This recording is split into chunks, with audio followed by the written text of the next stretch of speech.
So let's talk about the commercial motor vehicles. Like I said, used in commerce, that means in business, and any of the following: gross vehicle weight rating, gross combination weight rating, gross weight, gross actual weight, 10,000 pounds or more. Another thing is designed to transport 8 or more passengers. So 8 passengers, including the driver. That means 8 butts in seats. And it's a lot of companies will try to kind of mess with this a little bit, and they'll remove a seat. It doesn't matter. It's what the manufacturer. So if the manufacturer designed that vehicle to have 8 seats, then even if you remove a seat, it doesn't matter. It used to be where you could remove a seat, and they really kind of just went off of what was actually in the vehicle. But they've cracked down on that a little bit. It's whatever the manufacturer designed it to be. So just make sure you include the driver. So if there's 8 seats, or in this case, 8 seat belts potentially, then you are now regulated as a commercial motor vehicle. And that is for compensation. If it's not for compensation, and scenarios like that would be your church buses, companies that have employee buses where they move employees back and forth. At that point, if it's not for compensation, if you're not getting compensation for any reason. Another thing I see a lot is companies that are, you know, they have those tourist things, they have water rafting, things like that, and they have those buses that move the people back and forth once they're done rafting. So in that scenario, they technically are getting compensation. So they need to use that 8 passenger instead of that 15 passenger scenario, because they are getting compensation somehow. They're just rolling it into a package price. So be careful how you do that. It has to be truly not for compensation. So at that point, if it's not for compensation, it's 15 passengers, including the driver. And that's what would be considered for the general definition, commercial motor vehicles. Now for the definition on CDLs, when is a CDL required? The CDL is required at 26,001 pounds or more. So that's either interstate or intrastate, it doesn't matter.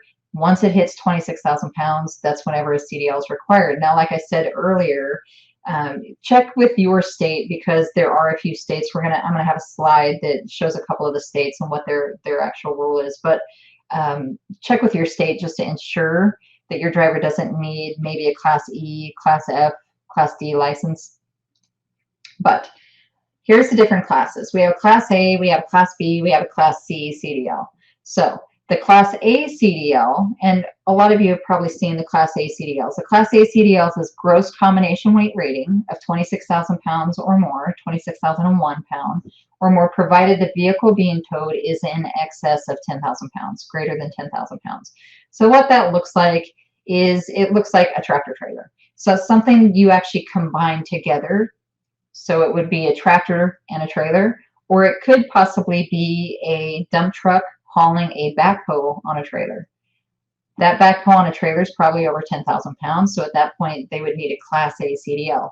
It could also be a pickup truck pulling a gooseneck, even if it's empty, because the gross vehicle weight rating says it's over the weight. So if it goes over 26,000 pounds, they need a Class A CDL. So like I said, that could be a tractor trailer. It could be a pickup, dually pickup pulling this. 3 axles. Pretty sure, I can almost guarantee you that this load right here is over 26,000 pounds. Now this is hauling farm equipment, so it's a little bit different, but this is going to be over 26,000 pounds. So this pickup truck driver would require a Class A CDL for this, if they're in commerce. A Class B CDL is gross vehicle weight rating or gross combination weight rating of 26,000 pounds or more, if the vehicle being towed is less than 10,000 pounds. So Class A is the trailer is over 10,000 pounds. Class B is the trailer is under 10,000 pounds. Or it could just be a single vehicle by itself over 26,000 pounds. So if we look at that and we look at the examples of that, school bus, any kind of bus like that is going to potentially require a Class B CDL if they're not pulling a trailer, or if the trailer that they are pulling is under 10,000 pounds. It could be, you know, a dump truck. Could be a cement truck, things like that. Typically when we see Class B CDLs, it's like beverage distributors, they have Class Bs typically, if they're not a combination vehicle. Sometimes we see the combination vehicles, but If they're Class B, if it's over 26,000 pounds, either by itself or in combination with a trailer under 10,000 pounds. That's whenever you have a Class B. A Class C CDL does not meet the definition of Group A or B. It's not one or the other. It's typically a smaller vehicle, so it transports 16 or more passengers, including the driver, or it's placarded for hazardous materials. So if it's placarded for hazardous materials, it doesn't matter what the weight is. When it comes to passengers, if it's over 16 or more passengers, including the driver, then they need to have a Class C CDL. So a Class C might be required in your scenario. Examples include a small shuttle bus that, you know, has 16 seats. Could be a car. I mean, if you can fit 1,000 pounds of hazardous material in there, or whatever it may be, depending on what kind of hazmat you're hauling, then you would need a CDL to drive that car, or the mystery machine if you haul fireworks in there and it's 1,000 pounds of fireworks. So here's some CDL endorsements. The P is for passenger vehicles. It's going to be like Greyhound bus. They have to have passengers. School buses is actually an S. T is for doubles and triples. So you can drive doubles and triples trailers if you have a T endorsement. N is for tank vehicles. So that's for tanks. Hazardous materials is an H. And an X is a combined H and an N. So it's a hazardous material in a tanker vehicle. So you might be able to haul a tanker that's hauling milk or something that's non-hazardous. And that you would just need the N endorsement for the tank endorsement. But if you're hauling a hazardous material in that tank, say diesel fuel or some other kind of hazardous materials in that tank, you need a combined X. You need both the tanker and the hazardous material endorsement. So you're going to be looking, whenever you're looking for driver's endorsements, you're going to be looking at that X. And then air brakes technically isn't an endorsement, but there are restrictions for air brakes. So if you ever see any restrictions on a license that say restricted air brakes, that means they can't drive anything with air brakes. They can't drive a bus that has air brakes. They can't drive a tractor trailer if it's air brakes. Most of the time, whenever you see that happen, Class A CDL with an air brake restriction, that typically means that they've been driving hot shots or pickups, trailers without air brakes. So just make sure that you don't just assume because they have a Class A CDL that they can drive now a tractor trailer with air brakes. If they have that air brake restriction, make sure that you're verifying, or they just can't drive the vehicle if it has air brakes.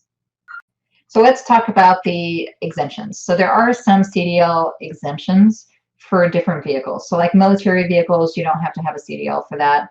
Farm vehicles, if you're a true farming operation, if you are operating a true farming or agriculture vehicle, then you don't have to have a CDL. I see too many times that companies will think that they're part of farming. So just verify that you are truly actual farming. There's certain mileage that you have to abide by in order to fall under that.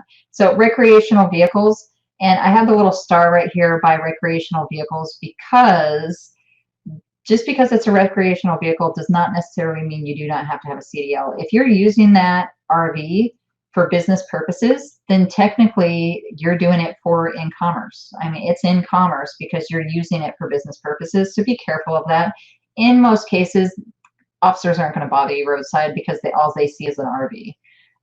But there are cases where, you know, if you're using your RV for business purposes, I see it a lot with construction companies. They're using that RV because their supervisors, they might use it as an office. Their supervisors stay in the RV while on location, things like that.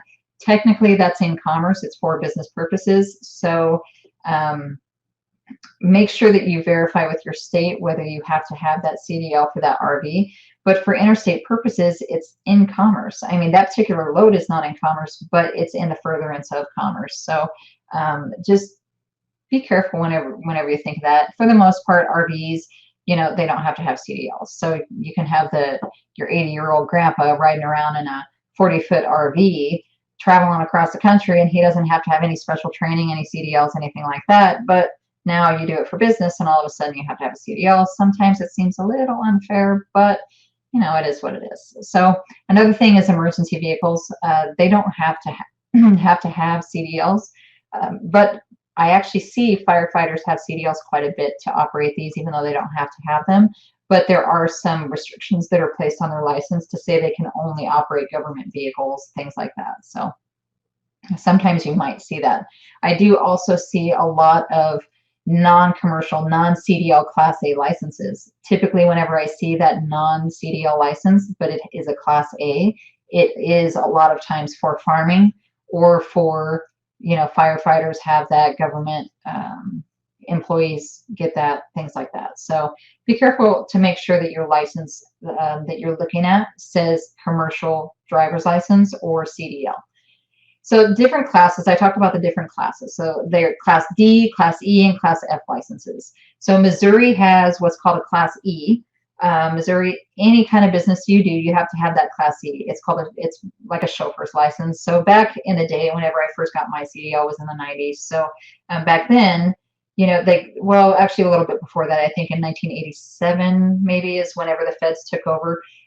Back then they were called chauffeur's licenses.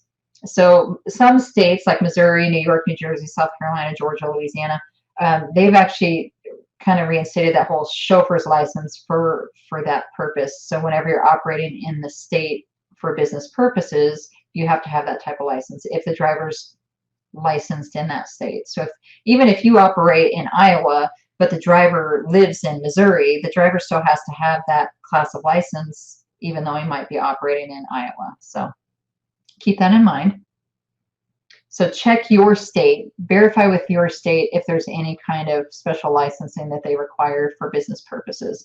But as far as I know, these are the only states doing it right now, but things change, things happen, states do, they change the laws. So I don't want to say